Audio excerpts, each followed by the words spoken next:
No need to say quiet on set, I guess. I guess not.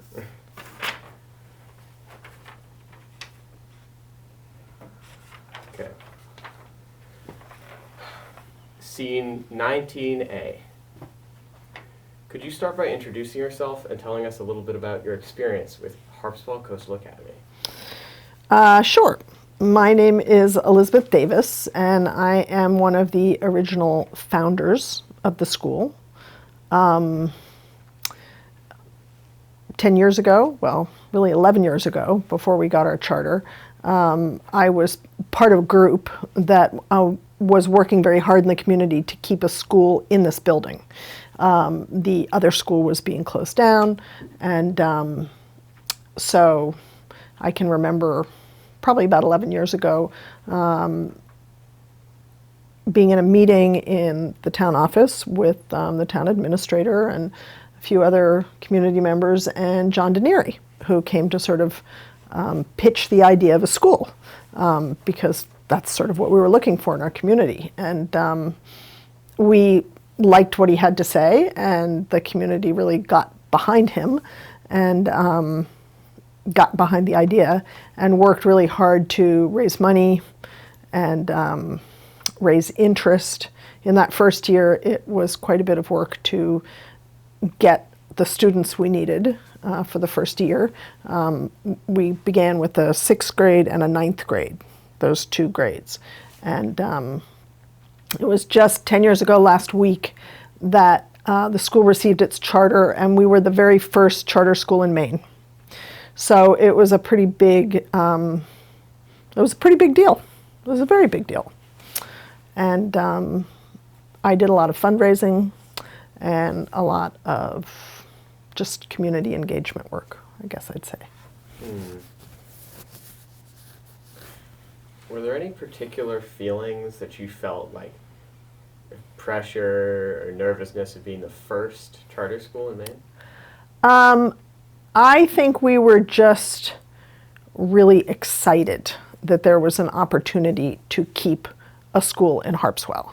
And so the town did everything that they could to make the school a success. We essentially, we didn't give them the building, but we allowed them to rent the building for a very small fee.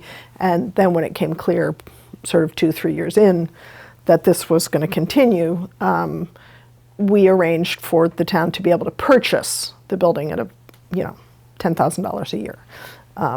So we did everything we could to make it affordable and doable. And there were 10 years ago, 8 years ago, many community partners who worked together to make the school happen.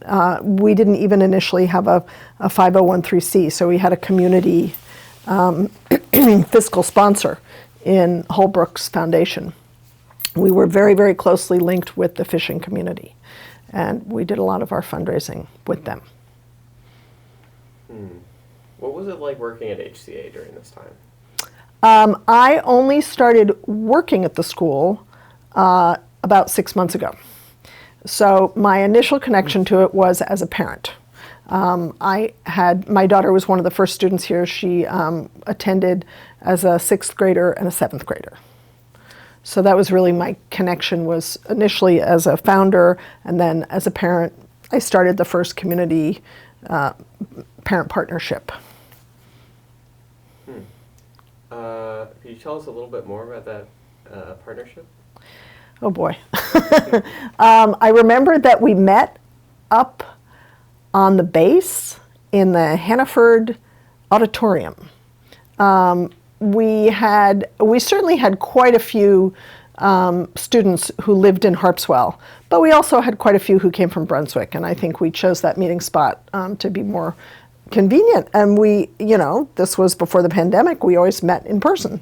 And it was a small, committed core group of parents, mostly moms, and I think a lot of our focus was really on supporting the teachers. And yeah, I think that was a lot of what we did. What challenges have you experienced? Okay, should split this one into two parts. What challenges did you experience during the early years of HCA? Well, the first week we had no furniture. It was a very bare bones operation. That was exciting and frustrating. There were a lot of questions that first year about the curriculum. There were definitely significant things missing. The school didn't seem to teach any languages. It didn't have any kind of, there were no gym classes. There was no kind of physical education. And so that was frustrating because there were kids who needed and wanted those things, and we were having trouble figuring out how to make that happen. And I guess the biggest challenge was when my daughter was going into her third year, they basically just repeated the curriculum. So instead of being able to become an 8th grader, because she had done 6th and 7th grade, they said, well, if you do 8th grade, you're just going to be learning the same thing you had done in 6th grade.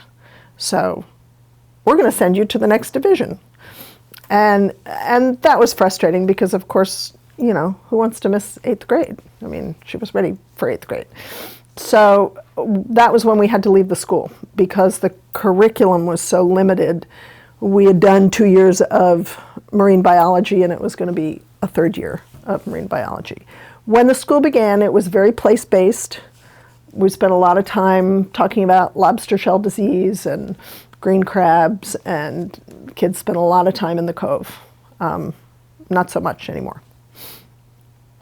Do you have any favorite memories or significant experiences from this time? Yes, I would say this was my favorite memory. In Frank. So I think 3 times we sponsored these giant fundraisers at the end of the summer. They were called Shore Dinners, and the sign I showed you, these were all over Harpswell and all over Brunswick. And the dinner happened down at Mitchell Field. They were always very well attended. It was a giant plate of lobsters and clams and potatoes. And all of the kids from the school would serve the food.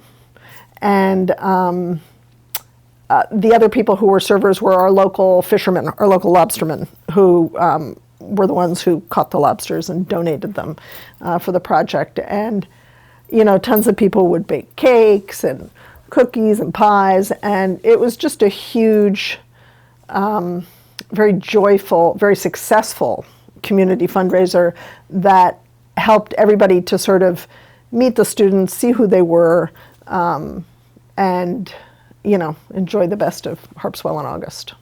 So that's definitely a favorite memory. Okay. As the school progressed, how did it change? Well, I'm not sure that it did progress. I mean, time passed, but I don't know that the school ever really realized its charter. And that was probably, for those of us who were here from the very beginning, that was probably the biggest disappointment, that it never became what it set out to be. And I think that has everything to do with the way the charter law is written. By the 3rd year, we already had a number of students here who just didn't want to be here. And that made realizing really the essence of what we were trying to do virtually impossible, because so much time ended up being spent on behavior issues. And I guess one of the biggest challenges was that even though the school was seen sort of as a refuge from the really hard parts of traditional public schools, and kids came here because they were being bullied and mistreated, the irony was that a lot of kids ended up bullying and mistreating people here. And so that was just really hard. Okay. What stood out to you about the students at HCA?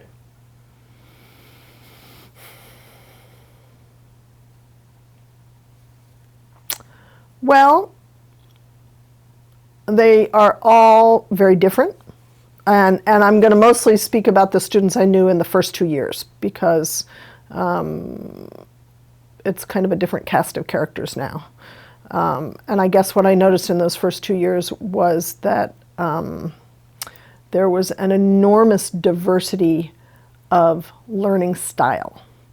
So kids were just really, really different. And I guess that's something, and when I say different, I mean different from each other. So a lot of variety. And initially I thought that was a terrific thing for a student because Maine is a difficult state in which to experience diversity in an educational setting. So I thought, well, if we couldn't have racial and ethnic diversity, at least we could have diversity of learning styles. It turns out diversity of learning styles in a classroom is actually really challenging, difficult. So that's what I noticed. And, you know, in some ways, something similar is happening now, 8 years later, since the pandemic, in that I now teach a class of fifth graders. And I do English literature reading with them. Their reading levels range from second grade to seventh grade. That's a pretty wide swing for a group of 10 and 11-year-olds. And it makes teaching very challenging. Are there any other challenges you've experienced teaching recently? Well, probably the biggest challenge right now is that because the school is closing, I think that's really done a number on the morale, not just of the students, but of the faculty as well. So being in a community where morale is just hard. Okay, so this question's a little bit difficult to phrase as an interviewer because everyone who I ask answers it in a way that doesn't. For the interview, we need to have a good cut-in point for this specific question, which is, when the news about school closure came, how did you feel? A lot of people have answered in how they have felt and not, I have felt like X. So could you please include a statement like, when I heard that the school was closing, or when the news of school closure came, or when the charter commission voted to close the school, you know, something like that. Does that make sense? Yep. Okay. When the news about school closure came, how did you feel, and what has changed throughout the year? When the news of the school closure came, I had a mix of emotions. Of course, a part of me was very sad. But I think in some ways the larger part of me was very relieved because I knew that the school was failing. I knew that it wasn't meeting its academic goals. I knew that it wasn't meeting its goals for attendance. It just wasn't successful. It wasn't serving the kids. And honestly, it wasn't serving the taxpayers who were, you know, footing the bill. So I guess I felt a certain amount of relief because I knew it meant that the kids were going to be able to get back to schools where they would actually be able to progress and be prepared for their next year. How do you think the school has changed throughout this year, knowing that closure is imminent? Well, one of the most obvious changes is it's gotten a lot smaller. And we have many fewer, we started the year with about 172 people in the building, which frankly was too many people for the building. And when it became clear that the yurts were not going to be built, it was important for us to decrease that number. So that to me is the biggest difference. We've lost a couple faculty members. We have much smaller classes, and that is making things more manageable. What do you think you'll take away from your time with HCA? I wanted to work here this year because I wanted to see the full circle. I had been here on the opening day, and I'd been behind the scenes before the opening day, and it was important to me to kind of experience just the full circle of the school's life.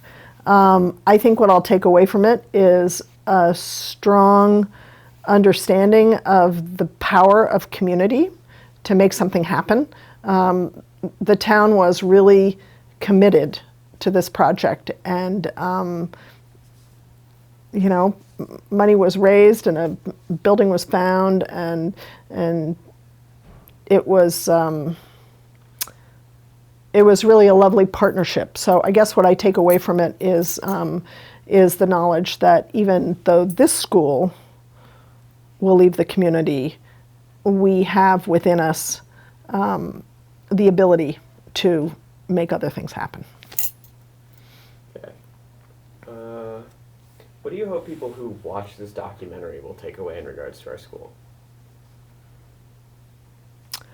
Oh gosh, hard to say, because I don't know who you've interviewed or what they're going to learn. But maybe just to have a better sense of who was involved. And I think the strength of the school has always been its teachers. There have been some really extraordinary individuals who have walked through these halls and taught these classes. Nice one. Okay. Is there anything else you'd like to share, mention, or feel is important to say? I don't think so. All right. Cut.